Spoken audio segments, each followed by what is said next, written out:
മറ്റൊന്നും കൊണ്ടല്ല എനിക്ക് പ്രാർത്ഥിക്കാനൊത്തത്. എൻ്റെ ശരീരം മുഴുവൻ പുറത്ത് കാണാത്ത പോലെ സോറിയാസിസ് വന്ന് കഷ്ടപ്പെട്ട ദിവസങ്ങളുണ്ട്. എൻ്റെ അമ്പരാൻ്റെ കൃപ എൻ്റെ കയ്യിൽ എൻ്റെ മുഖത്തില്ല പ്രിൻസും എടുക്കാൻ. പക്ഷേ വല്ലാതെ കഷ്ടപ്പെട്ട ദിവസങ്ങൾ നീറ്റിലായിരുന്നു.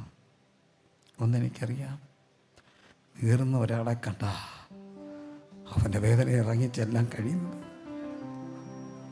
അല്ലെങ്കിൽ എൻ്റെ ഈ ശബ്ദഘോഷമൊക്കെ ഉണ്ടാകും. ആർക്കുമില്ലാത്തൊരു ശുശ്രൂഷയ്ക്ക് വേണ്ടി ചിലപ്പോൾ ആരും കടന്നു പോകാത്തൊരു വേദനയെ കടന്നു പോകുമ്പോൾ ദേശാധിപതിയൊന്നുമല്ല, പോരാട്ടമല്ല, ഒരു വലിയ ദൈവ പദ്ധതിക്കായിട്ട് കർത്താവ് ഒരുക്കുക.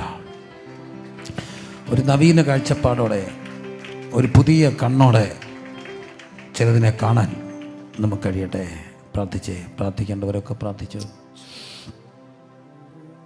കഷ്ടനഷ്ട ശോധനകളിൽ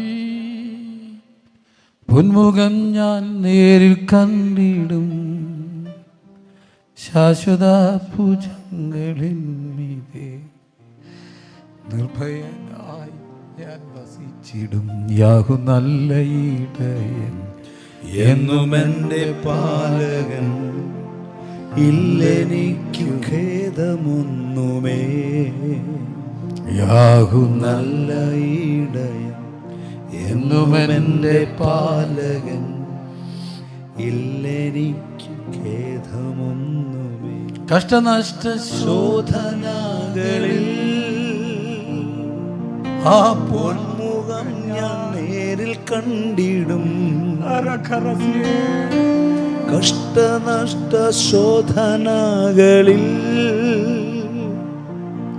പൊന്മുഖം ഞാൻ നേരിൽ കണ്ടിടും. ശാശ്വത ഭുജങ്ങളിൻ മീതെ നിർഭയനാ ഞാൻ വസിച്ചിടും. ശാശ്വത ഭുജങ്ങളിൻ മീതെ നിർഭയന ഞാൻ വസിച്ചിടും. ഇത് ഞാൻ പറയുമ്പോൾ ഇന്നത്തെ ദൂത് എന്നെ എവിടെയെങ്കിലുമൊക്കെ ഒന്ന് തൊട്ടിട്ടുണ്ട്.